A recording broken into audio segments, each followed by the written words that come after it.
নমস্কার। আজও একটা রেসিপি নিয়ে আপনার সামনে হাজির হয়েছি। সম্পূর্ণ ভিন্ন স্বাদের দই বেগুন, ফার্স্ট ক্লাস খেতে হয়।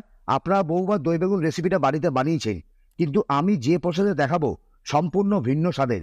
এই প্রসেসে বাড়িতে বানিয়ে দেখবেন, আশা করি খুবই ভালো লাগবে। চলুন তাহলে দেখে নেওয়া যাক। প্রথমে বেগুনটা মধ্যখান থেকে কেটে নিয়ে দু টুকরো করে নিন। আমি এরকম লম্বা বেগুন পেয়েছি, আপনারা বাজারে যেরকম বেগুন পাবেন সেই রকম নিয়ে কেটে নেবেন।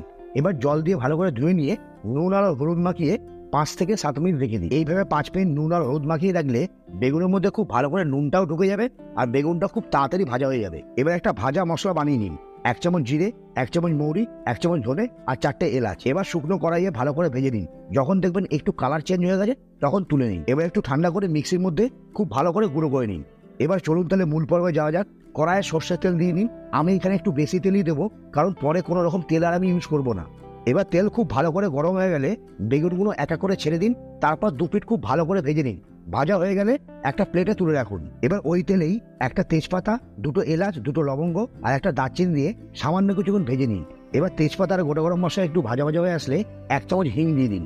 হিংটাও সামান্য কিছুক্ষণ নাড়িয়ে চাড়িয়ে নিন। তারপর 1 চামচ জিরে, 1 চামচ লঙ্কার গুঁড়ো আর 1 চামচ হলুদ দিয়ে এবার মশলাটা 5 মিনিট কষিয়ে নিন। মশলাটা 5 মিনিট কষতে থাক, ততক্ষণে দইটা রেডি করে নিন। এখানে আমি 150 গ্রাম দই নিয়েছি, তার মধ্যে 1 চামচ চিনি আর অল্প একটু নুন দিয়ে ভালো করে দইটা ফেটিয়ে নিন।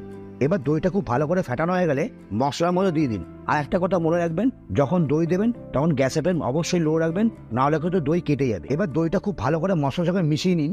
তারপর 1 চামচ ময়দার গুঁড়ো দিয়ে দিন, গ্রেভিটা আর একটু ঘন হওয়ার জন্য। এবার ময়দাটা খুব ভালো করে মিশিয়ে নিয়ে 1 চামচ গরম মশলার গুঁড়ো দিয়ে দিন। ঘরে যে গরম মশলার গুঁড়ো থাকে সেই গরম মশলার গুঁড়ো আমি ইউজ করেছি। এবার মশলার মধ্যে গরম জল দিয়ে দিন। আমি এখানে 1 বাটি গরম জল ইউজ করেছি। আপনারা যে পরিমাণ গ্রেভি খেতে চান সেই পরিমাণ জল কিন্তু ইউজ করবেন। তারপর সামান্য কিছুক্ষণ ফুটিয়ে নিয়ে ভাজা বেগুনগুলো এক এক করে গ্রেভির মধ্যে ছেড়ে দিন। এবার একটা খুন্তি নিয়ে বেগুনগুলো গ্রেভির মধ্যে খুব ভালো করে চুবিয়ে দিন। এই সময় নুনটাও টেস্ট করে নেবেন, যদি একটু কম মনে হয় তাহলে আর একটু দিয়ে নেবেন। এবার 2 থেকে 3 মিনিট একটু ফুটিয়ে নিন।